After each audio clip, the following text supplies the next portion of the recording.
Welcome to Achievers Classes. I am Tapan Pandey and I am going to teach you physics. And today we are going to discuss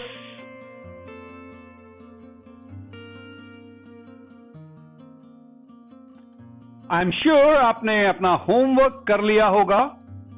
तो एक homework था आपके पास एक square और इसके centre पे भी एक स्क्वायर और आपको म्यूचुअल इंडक्टेंस निकालना था. तो म्यूचुअल इंडक्टेंस निकालने के लिए आउटर वाले को प्राइमरी मान लेंगे. इसमें करंट I मान लीजिए. ठीक है. अब आपको बिल्कुल सेंटर पे मैग्नेटिक फील्ड निकालना होगा. इसकी आपको कुछ लेंथ दी हुई थी शायद, कैपिटल L. ओके. तो अगर आप यहां पर देखेंगे तो आपकी मैग्नेटिक फील्ड सेंटर पर क्या आएगी बेटा? 4 वायर है, देखिएगा, एक वायर ऐसे. अब ये स्क्वायर है, इसका मतलब ये एंगल 45 डिग्री और ये भी 45 डिग्री होगा. ठीक है. और ये जो डिस्टेंस आपका हो जाएगा ये L/2 आ जाएगा. तो ये आपका क्या आएगा? μ0/4 पाई I/d की जगह L/2. मैं पूरा ही लिख दे रहा हूं एक लाइन में. ठीक है. हाँ, 2 sin 45 डिग्री. एग्री कर रहे हैं इससे? ये मैग्नेटिक फील्ड है ड्यू टू सिंगल वायर. ऐसा क्वेश्चन हम पहले कर चुके हैं जब स्क्वायर से निकाला था. अब ऐसे कितने वायर हैं बेटा? 4 वायर. सबकी वजह से इनवर्ट्स होगी तो ये ऐड हो जाएगा. तो बी सेंटर आपकी आ जाएगी μ0/4 पाई 2I/L 2 into 1/√2. ये तो एक वायर की वजह से हो गई, मल्टीप्लाई बाय 4. ठीक. अब flux B centre into L square, ये आपको गिवन था L/L का. आ रहा है बेटा समझ में? और म्यूचुअल इंडक्टेंस phi/I. तो इनको जब आप रखेंगे, देखिए मैं कैंसिल कर दे रहा हूं, बाद में फिर μ0/4 पाई बनाएंगे. अभी इसको कैंसिल कर दिया मैंने, तो √2 से यहां √2 आ गया. तो ये आपका आया आंसर μ0/पाई 2√2. चेक कर लीजिएगा, 2√2 I/L इंटू L स्क्वायर और डिवाइडेड बाई ये वाला I से I कैंसिल हो गया. आपका आंसर आ गया 2√2 μ0/पाई L square by capital L. ये आपका म्यूचुअल इंडक्टेंस आ जाएगा. या आप कह सकते हैं mutual inductance is proportional to L square by capital L, because बाकी तो कांस्टेंट. ओके. नेक्स्ट जो हमारा था बेटा, उसमें हमारे पास एक इक्विलैटरल ट्रायंगल ऐसे दिया हुआ था, इस पे एक ऐसे सेंटर पे रखा हुआ था. ठीक है. हाँ जी. अब प्राइमरी फिर से आउटर वाले को मानेंगे. इसमें करंट I हमने एज्यूम कर ली बेटा. ठीक है. ओके. अब देखिए, ये डिस्टेंस आपको निकालना पड़ेगा. This is D.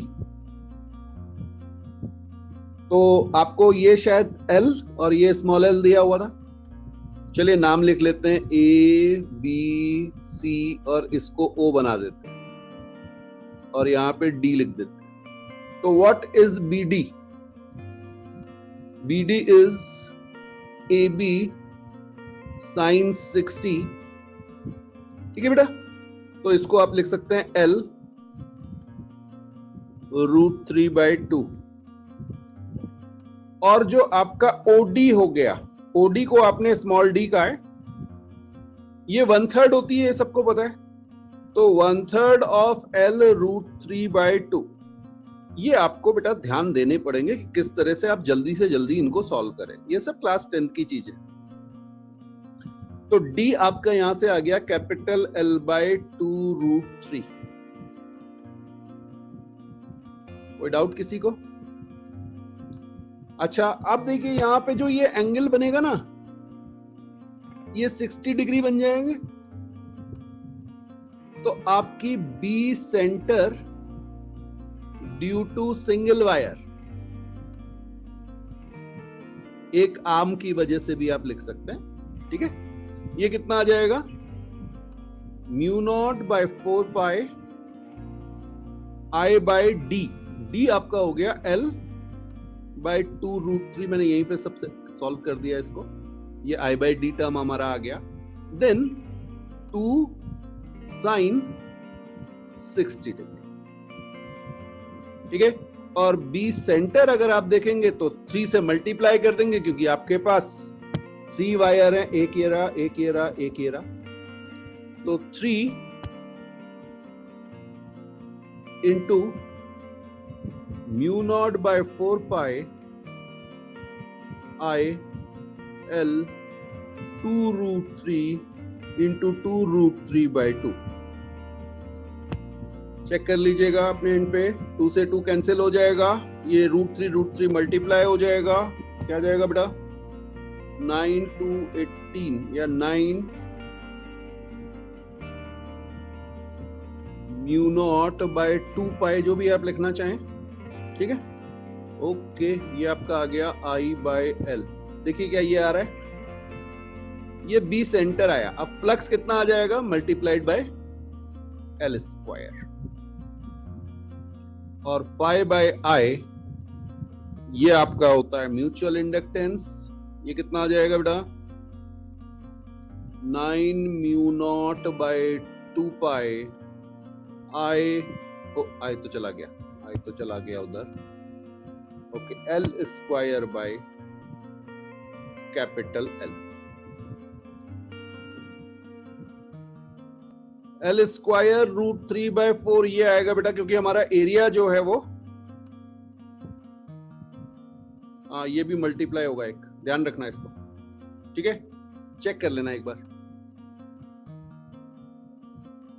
तो एक हमने फॉर्मूला देखा था जब हम बात कर रहे थे म्यूचुअल इंडक्टेंस ऑफ 2 सोलेनॉइड्स, ठीक है। Mutual inductance between 2 solenoids. तो ये हमने देखा था, क्या आया था हमारा?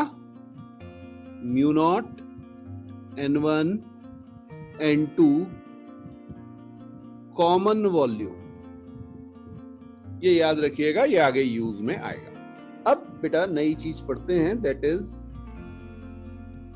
Self inductance. तो सपोज हमारे पास एक ही कॉइल है, ओनली वन कॉइल, पास में कोई दूसरी कॉइल नहीं रखी हुई। अब समझते हैं बेटा, अगर आपने कहा कि इसमें कुछ करंट आई फ्लो कर रही है, तो क्या होगा? कुछ मैग्नेटिक फील्ड लाइंस होंगी।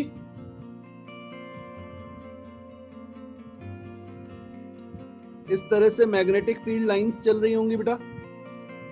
अब अगर आप करंट को वेरी करेंगे तो ये फ्लक्स वेरी करेगा, और ये फ्लक्स वेरी करेगा तो ईएमएफ इंड्यूस्ड होगा, ठीक। तो लिख लीजिएगा, it is possible to induce EMF in a coil by changing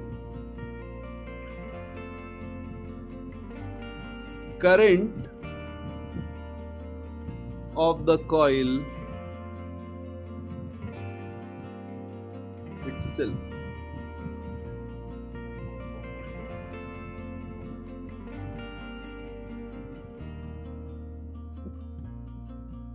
I am talking about isolated coil, ठीक है ना बेटा।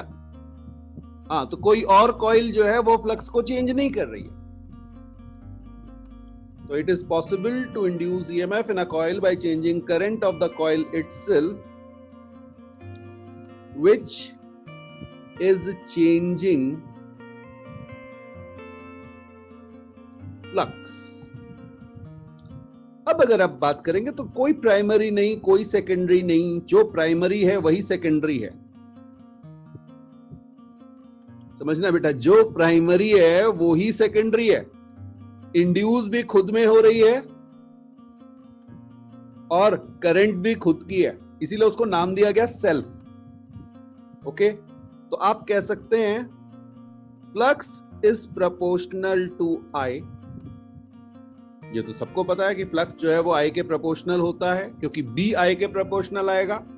ओके, अब अगर आप देखें flux is proportional to I लिखेंगे तो यहां पे आप लिखेंगे phi is proportional to L I, where L is self inductance.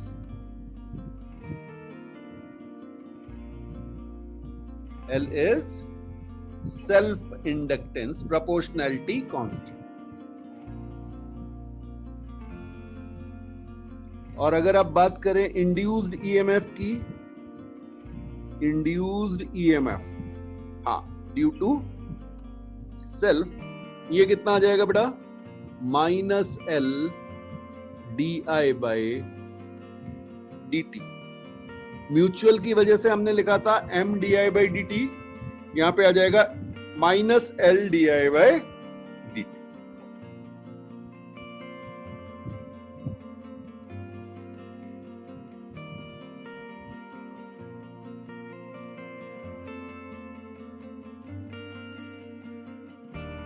Self-induced EMF always opposes any change, increase or decrease of current in the circuit.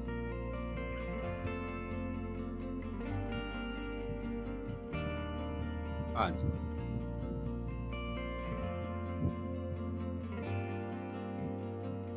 ये आपका आ गया self inductance.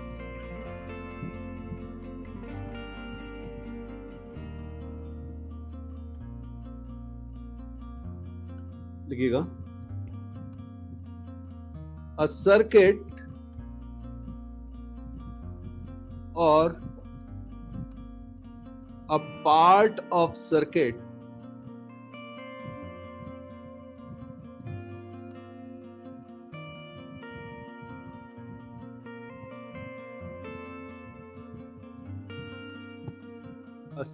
or a part of circuit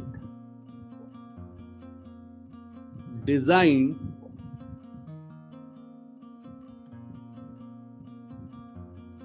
to provide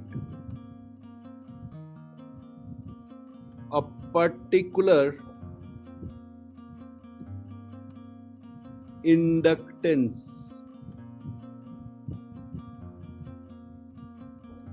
is called inductor. हाँ जी, जैसे register पढ़ा, जैसे capacitor पढ़ा, वैसे ही एक और डिवाइस आ गई, दैट इज इंडक्टर. ये रही आपकी डिवाइस. बेटा, इंडक्टर का जो सिंबल है वो है वही स्प्रिंग या सोलेनोइड का जैसा. This is inductor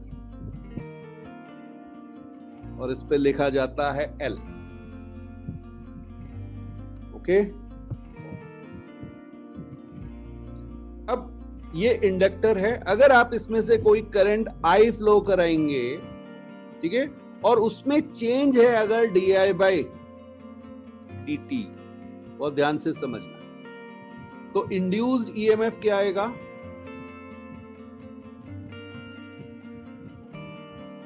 induced EMF is minus L D I by D T. ये ध्यान रखिएगा.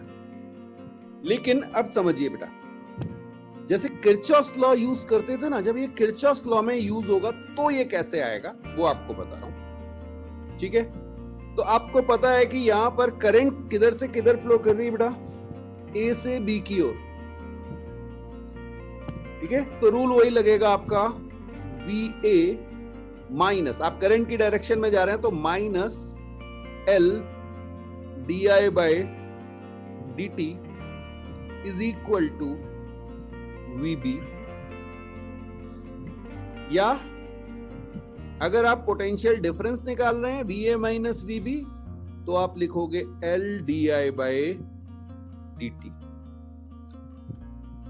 ये दो पे क्वेश्चंस डायरेक्ट मिलेंगे और इनका एप्लीकेशन भी बहुत आएगा बेटा, ठीक है। तो ये किरचॉफ्स लॉ के लिए आपको ध्यान रखना है।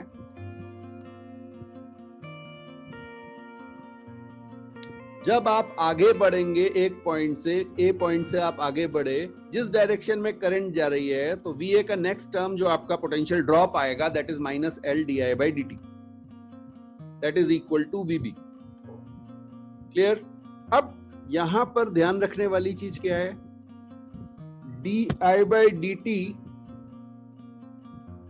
को आपको पॉजिटिव लेना है इफ I इंक्रीजिंग, अगर I इंक्रीज हो रही है, और DI बाय DT आपका क्या हो जाएगा, नेगेटिव अगर आपकी I डिक्रीज हो रही है। क्लियर है? ये पहले भी हम बात कर चुके हैं, वेलोसिटी इंक्रीज और डिक्रीज वाले टर्म्स में भी देखा था, जहां पे भी हमने डिफरेंशिएशन यूज की है। बट इनमें जनरली स्टूडेंट्स से गलतियां होती हैं, ठीक। तो आप अगर इन दो चीजों को याद रखेंगे तो कभी गलती नहीं होगी बेटा, कि आपको पोटेंशियल डिफरेंस के फॉर्म में क्या लिखना है और किरचॉफ्स लॉ में जब इक्वेशन लगानी है तब क्या लिखना है। और DI बाय DT को आपको ध्यान रखना है कि कब वो पॉजिटिव है, कब वो नेगेटिव है। तो लिख लीजिएगा एग्जाम्पल्स,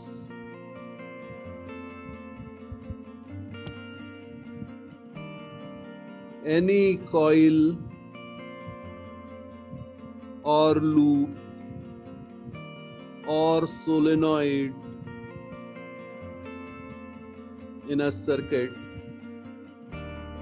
ठीक है।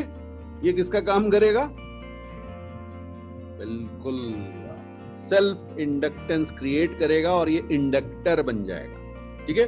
ध्यान रखिएगा, इंडक्टर जब आप लेते हैं तो जनरली आप किसको लेते हैं, हाँ, आप सेल्फ इंडक्टेंस वाली चीज को कंसीडर करते हैं। आगे बात करेंगे कि क्यों। म्यूचुअल इंडक्टेंस बेटा काफी कम हो जाता है। सपोज हमारे पास एक सोलेनॉइड है, एक दूसरा सोलेनॉइड है, इसको हम कह रहे हैं सोलेनॉइड 1 और इसको हम कह रहे हैं सोलेनॉइड 2, ठीक है। अच्छा जरा इस पे करंट मान लेते हैं, अभी इसको प्राइमरी मान लिया हमने।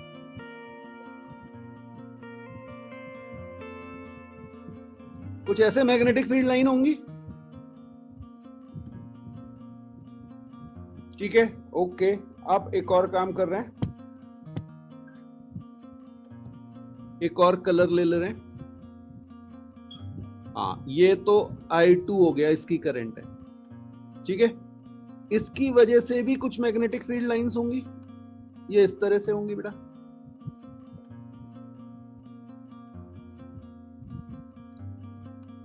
अभी मैंने आइडियल सोलेनॉइड नहीं माना, आइडियल सोलेनॉइड मानते तो अंदर होती, बाहर तो जीरो हो जाता। बाहर लाइंस होती नहीं, उनकी डेंसिटी इतनी कम हो जाती है, मैग्नेटिक फील्ड लाइंस की बहुत ज्यादा रिड्यूस हो जाती है, तो उसे हम जीरो ले लेते थे। सोलेनॉइड तो यही कहते थे। अब सोचिए फ्लक्स Φ1 प्लस Φ2, ये समझ में आया। और इसको अगर मैं कहूं तो Φ1 डैश प्लस Φ2 डैश, डैश क्यों लगाया, क्योंकि उसका फ्लक्स अलग है बेटा। ये फ्लक्स किसकी वजह से है, करंट I1 की वजह से। ये फ्लक्स किसकी वजह से है, I2 की वजह से। अब ये Φ1 जो दिया हुआ है आपको, ये Φ1 बेटा, ये कौन सी वाली लाइंस है, रेड लाइंस, और Φ2 क्या है, blue lines.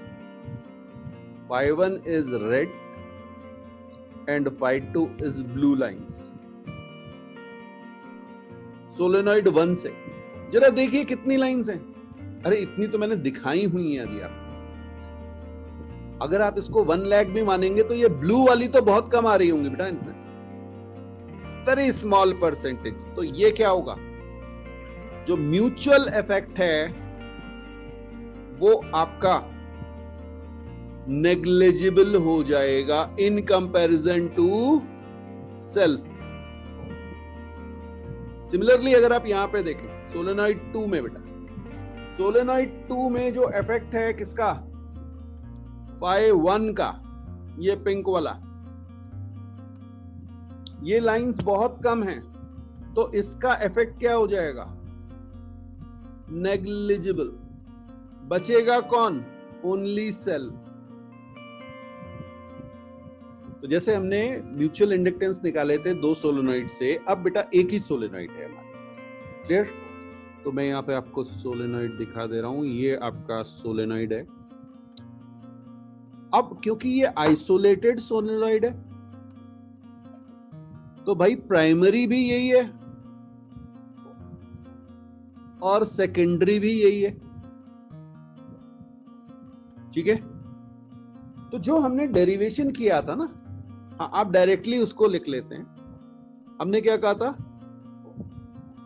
Mutual inductances mu naught N1 N2 V common. पहले डायरेक्टली फॉर्मूला लिखना सिखा दे रहा हूं आपको. अब बेटा अगर आप कहोगे L तो 1 इज सेम एज 2 हो जाएगा. तो आपका फॉर्मूला क्या आएगा, म्यू नॉट N1 की जगह N, N2 की जगह N. इसको समझो बेटा, यही प्राइमरी है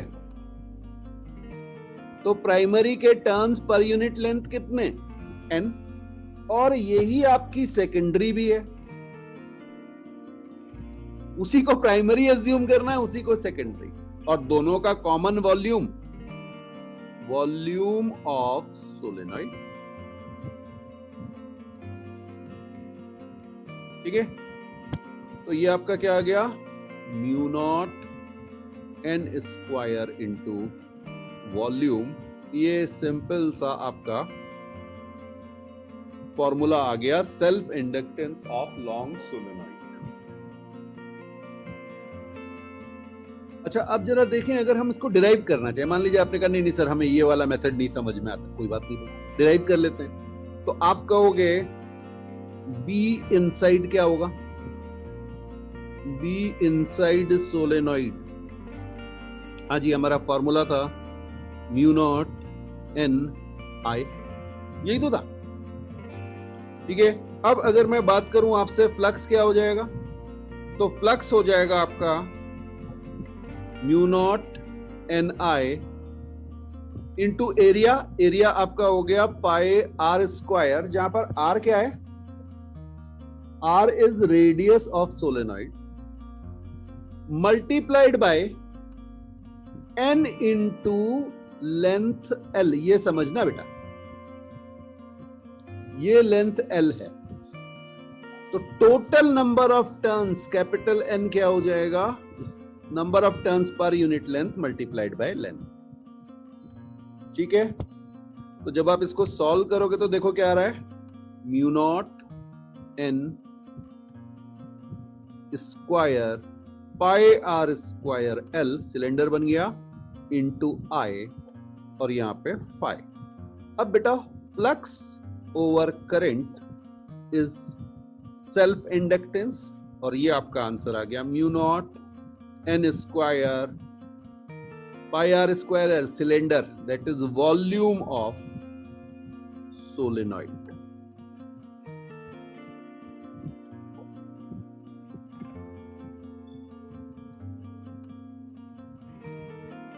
लिखिएगा बेटा, self induced EMF is called back EMF. इस पे खूब क्वेश्चन बेटा पूछे जाते हैं, बैक ईएमएफ क्या होता है? तो back EMF self induced EMF को ही कहते हैं as it opposes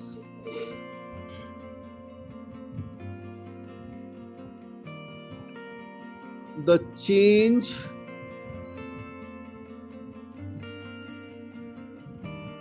in the current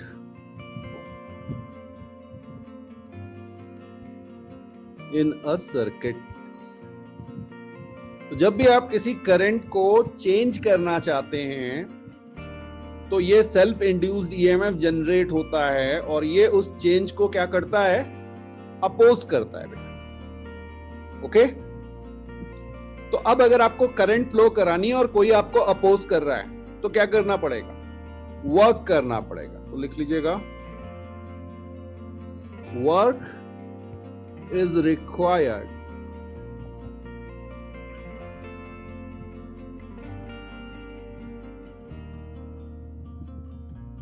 against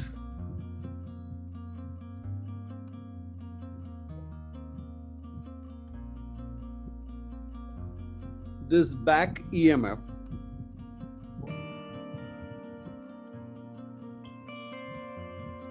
in establishing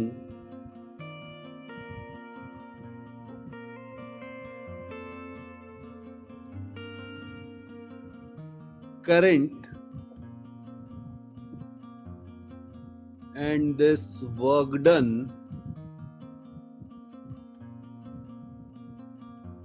is stored as magnetic energy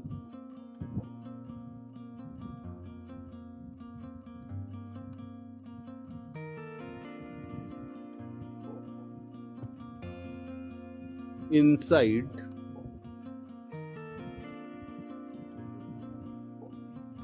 solenoid। Okay, magnetic energy in field कर लेते हैं। तो फील्ड में हमें पता है पोटेंशियल एनर्जी रहती थी बेटा। तो यहां पर इसीलिए कंफ्यूजन होता है कई बार कि जो ये मैग्नेटिक एनर्जी है आपकी, ये मैग्नेटिक पोटेंशियल एनर्जी, तो बुक्स में कई बार लिख दिया जाता है ऐसा, क्या लिख देते हैं? Magnetic potential energy. तो बेटा जब भी मैग्नेटिक पोटेंशियल एनर्जी लिखा हो तो समझ जाना कि मैग्नेटिक एनर्जी की बात हो रही है, क्योंकि वो फील्ड में स्टोर होती है, इसलिए वो कहते हैं कि ये पोटेंशियल एनर्जी। बट आपको पता है मैग्नेटिक फोर्स जो है वो कंजर्वेटिव नेचर का नहीं है। मैग्नेटिक फील्ड जो है दैट इज नॉन कंजर्वेटिव।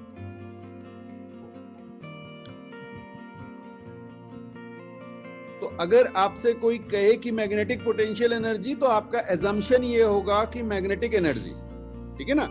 हाँ, क्योंकि मैग्नेटिक पोटेंशियल एनर्जी नाम की चीज हो ही नहीं सकती, because it is not defined for non conservative, और मैग्नेटिक आपकी जो है वो नॉन कंजर्वेटिव फील्ड है।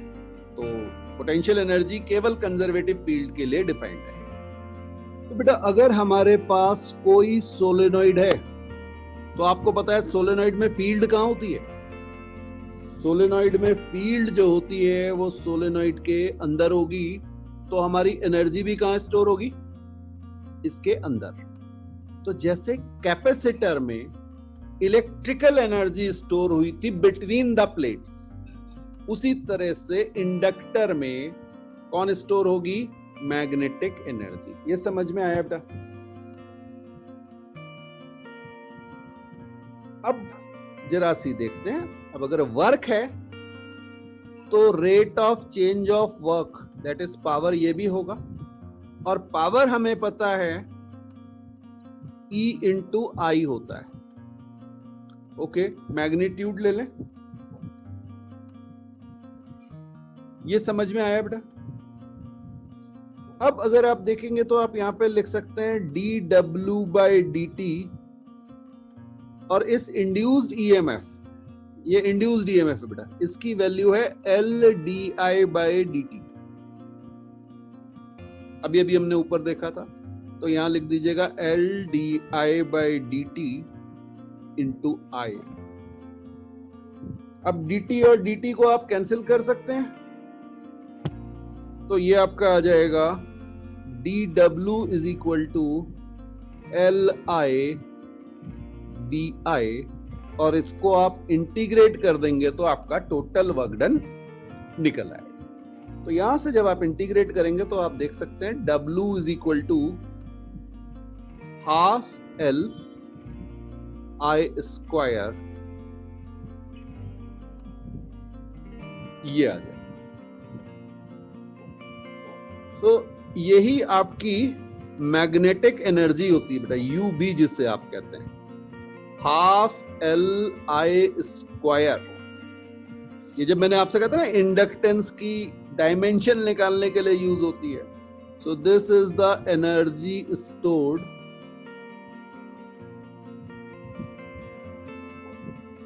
इन सोलेनॉइड या इंडक्टर। याद रखिएगा बेटा, half L I square.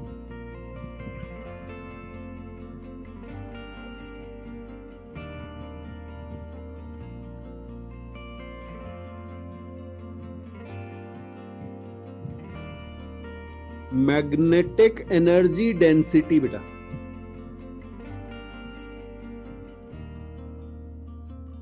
Energy density पढ़ा था ना, एनर्जी पर यूनिट वॉल्यूम, तो वो ही है।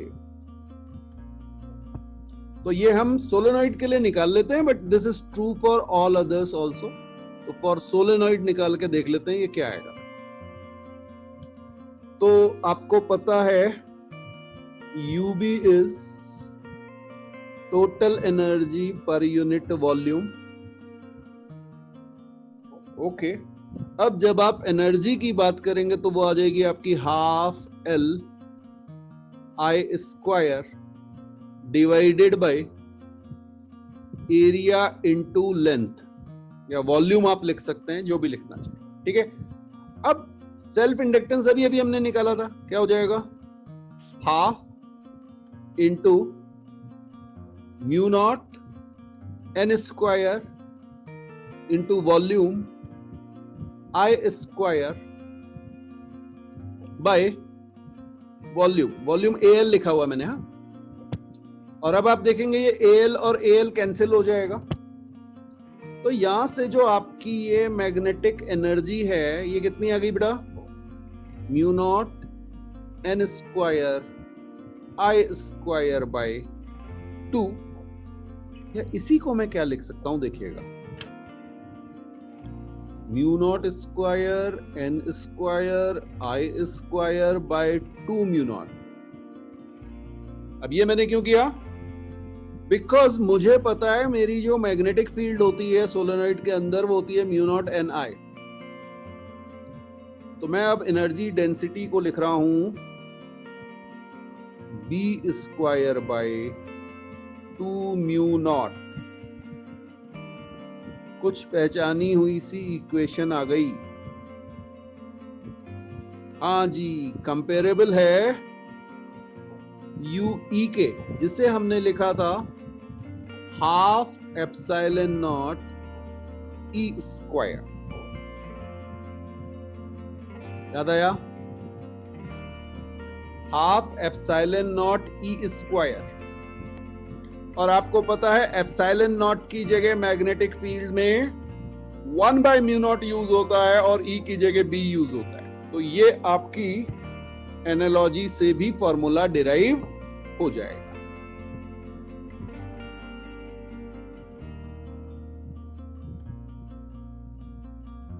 कॉम्बिनेशन ऑफ इंडक्टर्स,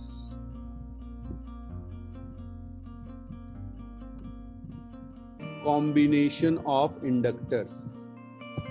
अब जब ये कहा जाता है बेटा, तो आप अज्यूम करते हैं नो म्यूचुअल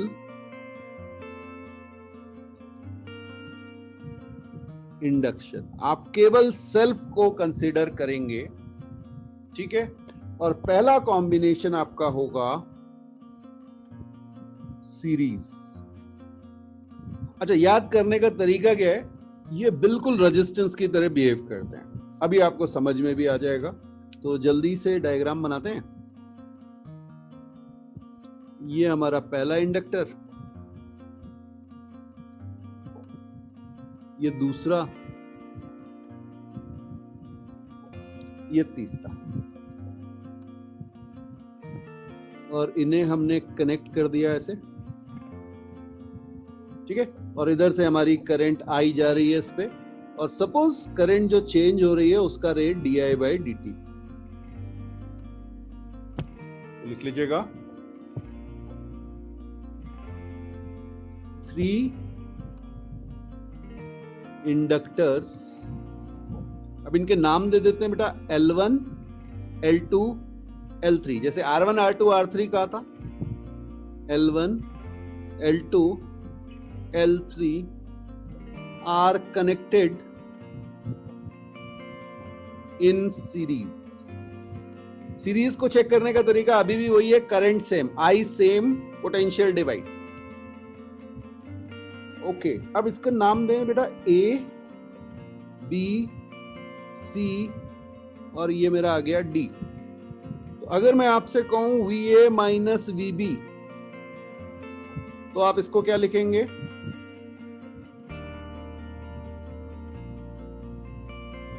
हाँ, अभी मैंने आपको बताया था, VA माइनस VB को क्या लिखा जाएगा? L1 di/dt। इसी तरह से VB माइनस VC को लिखा जाएगा L2 di/dt, and VC minus VD को हम लिखेंगे L3 di/dt। Equation 1, 2 and 3, 3 equation हो गई।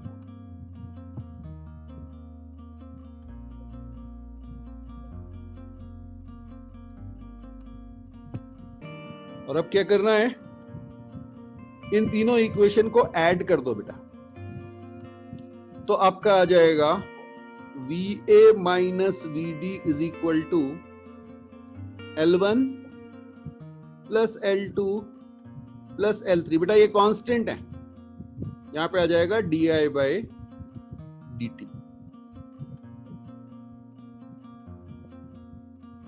ये क्लियर है? अब अगर मैं एक इक्विवेलेंट सर्किट बनाऊं, इन तीन की जगह एक सिंगल मैंने रख दिया, प्रोवाइडेड मेरी करंट में कोई चेंज नहीं आना चाहिए और rate of change of current में भी कोई चेंज नहीं आना चाहिए, और ये पॉइंट मेरा A हो गया है, ये पॉइंट मेरा D हो गया। तो इसके अकॉर्डिंग अगर आप देखेंगे तो VA माइनस VD को क्या लिखेंगे? L equivalent di/dt। ये हमारी 4th इक्वेशन थी, ये 5th इक्वेशन हो गई, बिल्कुल वैसे ही जैसे रेजिस्टेंस में किया था। और इनको इक्वेट करेंगे तो क्या आ जाएगा? L equivalent is L1 plus L2 plus L3।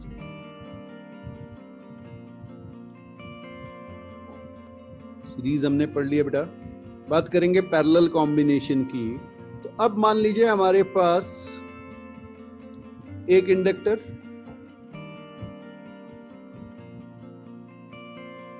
दूसरा इंडक्टर,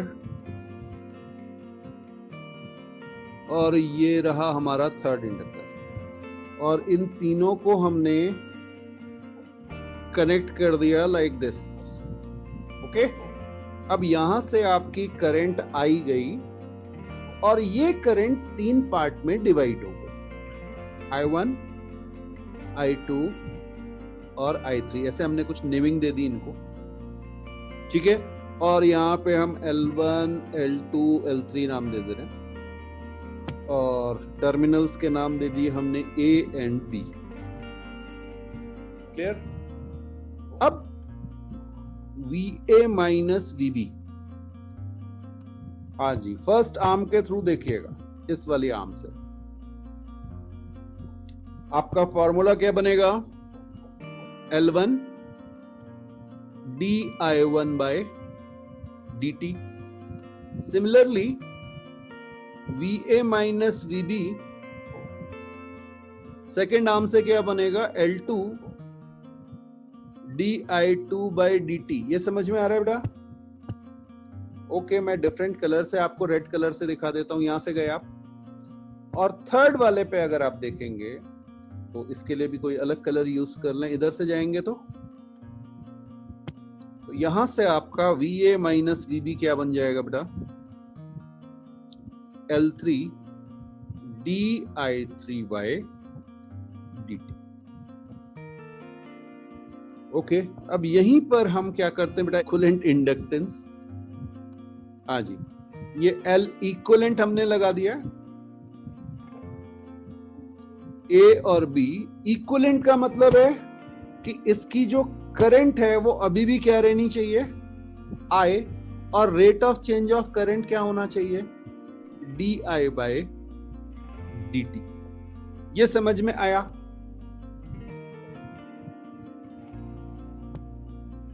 तो यहां से अगर आप देखेंगे तो आपके पास एक इक्वेशन और बनेगी, VA माइनस VB, और ये किसके बराबर हो जाएगी?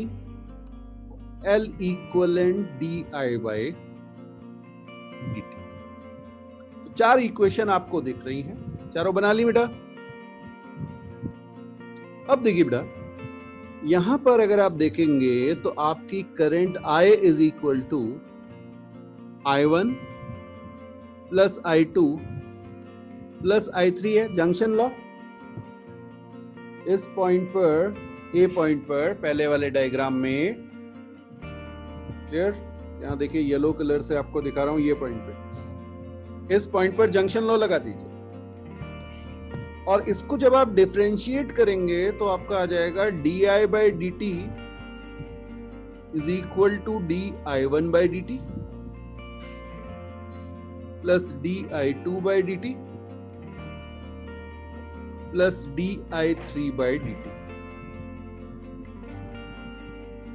क्लियर? और बस ऊपर जो चार इक्वेशन आपकी आई थी, इनकी वैल्यू निकाल के रख देते हैं। तो di by dt यहां से निकल के आएगा बेटा, क्या आ जाएगा? VA minus VB upon L equivalent. Okay, अब अगर आप देखेंगे di1 by dt, तो di1 by dt कहां से आ जाएगा?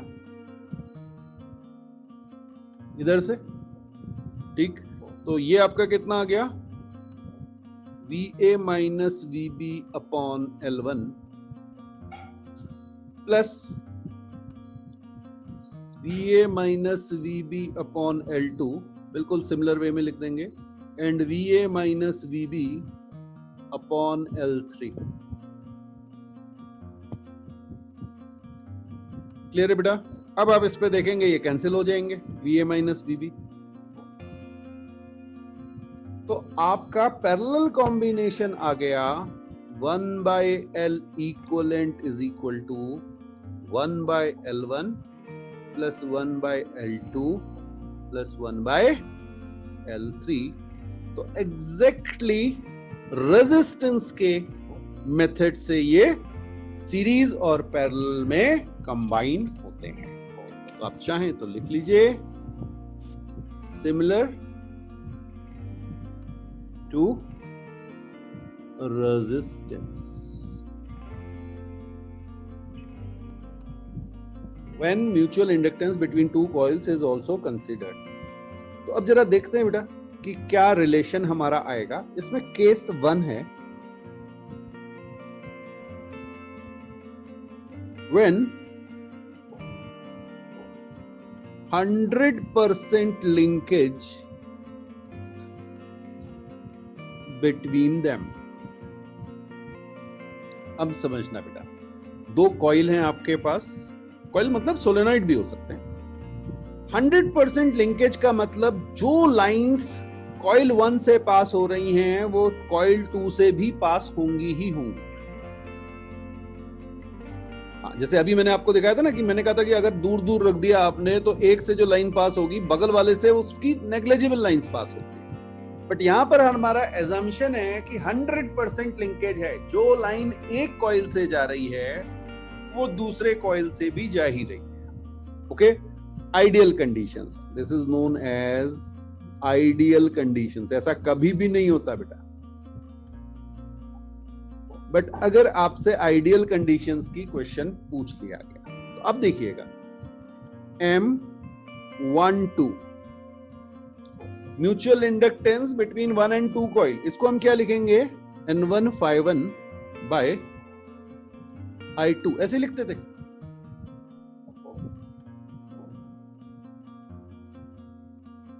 अच्छा, यहां देखिए M21 क्या लिखेंगे? N2 phi2 अपॉन I1 लिखेंगे।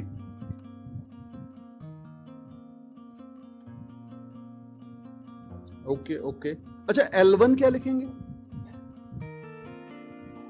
N1 phi1 अपॉन I1, और L2 क्या लिखेंगे? N2 phi2 upon I2।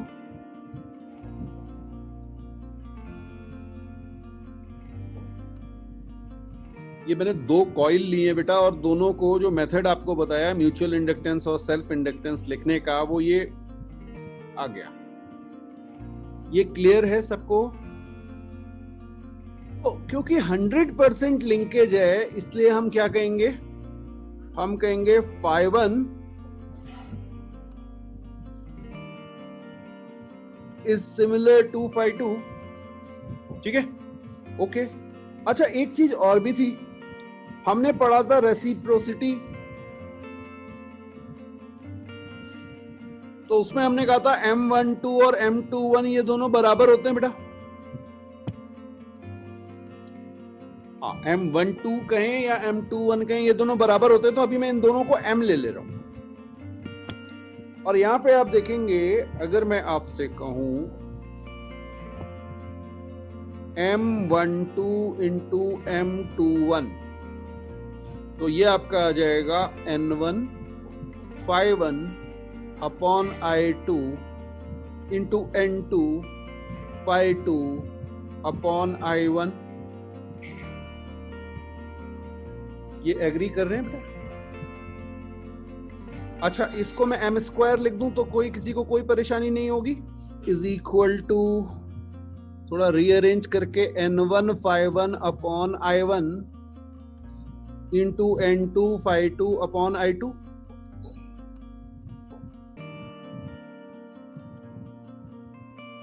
बहुत बढ़िया। अब यहां अगर मैं लिखूं M स्क्वायर, तो आप देख रहे हैं इसको मैं क्या लिख सकता हूं? L1 into L2। तो यहां से जो मेरा म्यूचुअल इंडक्टेंस आता है वो आपका आ जाता है under root L1 into L2। एक इंपॉर्टेंट रिलेशनशिप है। कब? ध्यान रखिएगा, 100% लिंकेज के केस में।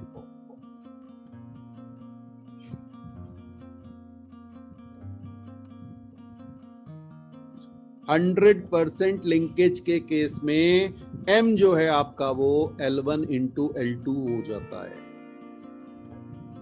ओके, अब केस 2 की बात कर रहे हैं बेटा। When linkage is not 100%। अब इसको जरा सी समझिएगा। लिंकेज 100% नहीं है, इसका मतलब अब जो मेरा फ्लक्स, जब मैं M कैलकुलेट करूंगा बेटा, ठीक है ना, हाँ, M21 जब करूंगा तो फ्लक्स किसका यूज होगा? हाँ जी, प्राइमरी वाले का ना। चलिए मैं लिख देता हूं, इसको हमने लिखा था बेटा N2 phi2, इसको अभी मैं डैश कह रहा हूं, अभी बता रहा हूं आपको, और यहां पे हमने लिखा था I1, इसी तरह से हमने M12 को लिखा था N1 phi 1 dash is equal upon I2, यही था ना? ठीक है, अब बेटा समझिएगा, जो हमें कहा गया phi 2 dash जो है ये K1 टाइम्स phi 1 है. This means linkage. और जहां पर K1 जो है वो हमारा 1 से छोटा है.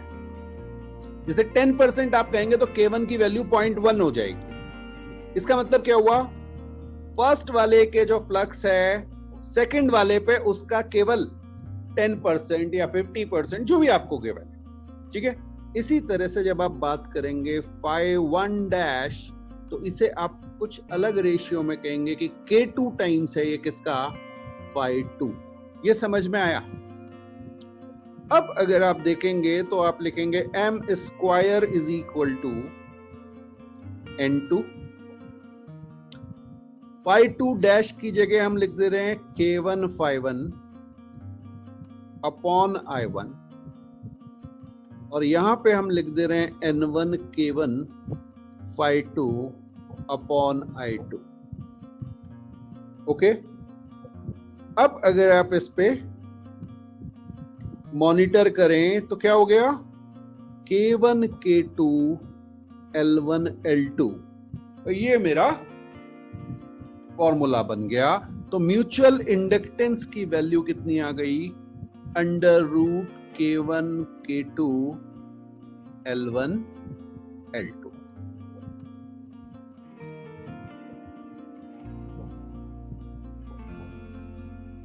तो ये कब आया बेटा? When linkage is not 100%.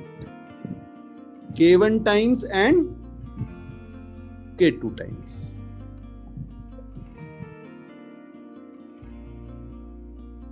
अगर आपको ये वीडियो पसंद आया तो लाइक करें, चैनल को सब्सक्राइब करें और अपने दोस्तों के साथ इस वीडियो को शेयर करें.